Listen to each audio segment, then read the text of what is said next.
Bagaimana kita bisa menjadi magnet bagi rezeki? Ya. Ini banyak kemudian kita mengikuti ya. Banyak orang kemudian mengikuti bagaimana kebebasan finansial, begitu ya. Dari pembicara-pembicara dari luar, dari pembicara-pembicara yang internasional, banyak sekali. Bagaimana kemudian kebebasan finansial, ya, atau kebebasan kalau sekarang itu bagaimana uang yang mendatangi gitu ya istilahnya, ya.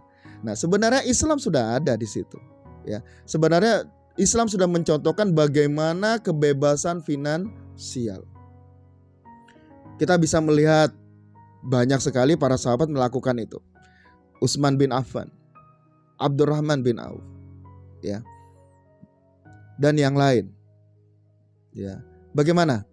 Kuncinya adalah sedekah.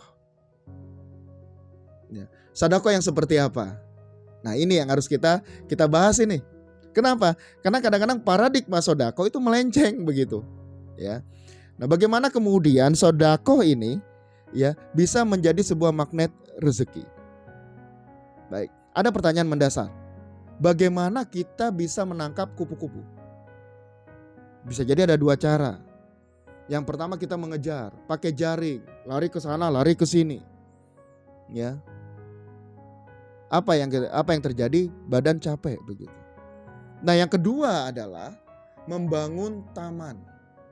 Taman yang indah, kemudian tanaman-tanaman yang nanti akan berbunga dan sebagainya. Ketika itu berbunga maka kupu-kupu akan datang. Inilah konsep menjadi magnet rezeki, kebebasan finansial. Kuncinya adalah di sedekah. Ya.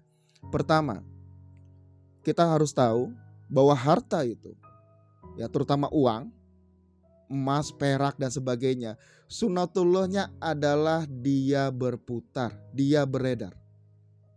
Jangan pernah ditahan. Kalau dia ditahan, dia akan mencari jalan yang keluar. Kita banyak cerita bagaimana Qarun menyimpan hartanya kemudian keluar. Atau bagaimana kita pernah mengalami, kita sudah tabung ini untuk hal-hal yang kadang-kadang kita ini tiba-tiba harus keluar karena mungkin anak sakit dan sebagainya. Itu adalah harta memang harus berputar. Ya. Oleh karena itu apa? Infak dan sedekahkan. Ya. Para sahabat berinfak bersedekah itu seperti tidak takut miskin. Ya. Ingat, berbeda. Ya. Kalau tidak takut miskin dia dengan infak sedekah, maka yang terjadi adalah kekayaan akan Allah berikan. Tapi kalau kita menyimpan harta karena takut miskin, Allah akan berikan juga kemiskinan. Ya. Pertama itu, mereka berinfak bersedekah karena rasa syukur mereka. Kita bayangkan ya, ketika kita sholat, kemudian berdoa kepada Allah, kemudian kita memahami bahwa alhamdulillah Allah sudah masih memberikan mata, kaki, tangan, kesempurnaan, itu berapa nilainya. Kemudian kita berinfak bersedekah mengatakan alhamdulillah karena sudah Allah berikan kesehatan. Maka yang kita berikan tidak sebanding dengan apa yang sudah kita terima. Dan yang kedua, Allah akan memberikan, mengganti apa yang kita sedekahkan dengan berlipat ganda. Nah, ini harus kita pahami. Kenapa? Sekarang terjadi banyak seolah-olah kalau kita kasih 10.000 kita akan dapat 1 juta, 100 juta dalam bentuk cash. Jadi akhirnya apa? Saya kok nggak dapat ya? Saya sudah nyumbang 10.000 tapi saya nggak dapat 1 juta, saya nggak dapat 10 juta. Padahal Allah sudah janjikan akan lipat gandakan 10 kali lipat, ada yang 700. Ingat, Allah lebih besar daripada hanya sekedar memberi dalam bentuk uang. Seringkali Allah memberi bukan dalam bentuk price, tapi dalam bentuk value, dalam bentuk nilai. Apa? Ternyata bisa jadi kita diberi kemudahan bertemu dengan orang-orang yang punya potensi, yang punya peluang. Itu lebih mahal daripada uang. Allah kemudian mempertemukan kita, memberikan kita anak-anak yang sehat, anak-anak yang mampu menghafal Quran. Itu lebih besar daripada uang. Kemudian rumah tangga kita lebih baik dengan tenang, tentram. Itu lebih besar daripada uang. Ingat, value. Allah selalu sering memberikan value. Tapi kadang-kadang kita menyempitkan dalam bentuk price, dalam bentuk harga. Jadi kalau saya kasih 10.000, saya yakin Allah akan kasih saya nanti bisa jadi 100.000 atau 1 juta. Ya. Ini ada cerita yang menarik gitu. Saya pernah begitu.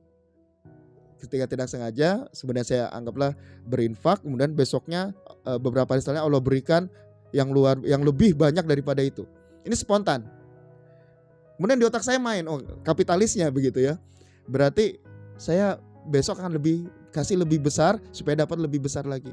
Apa yang terjadi? Saya berikan lebih besar, besoknya dompet, uang, semua saya hilang. Begitu ya. Cari gak ketemu. Saya teringat, ya Allah, akhirnya saya sholat taubat, dan tidak lama saya sudah selesai sholat taubat, istri saya menelpon dari rumah bahwa ternyata dompet saya ketemu di bawah kursi, sebelumnya dicari gak ketemu itu. Karena saya penting, saya perlu dokumen, saya perlu kartu-kartunya itu.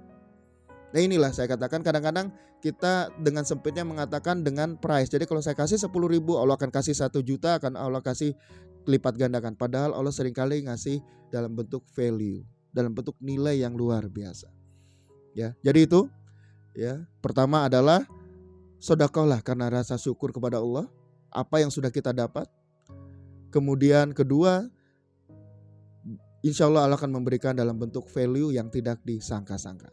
Baik, itu dari saya. Sukses untuk Anda. Assalamualaikum warahmatullahi wabarakatuh.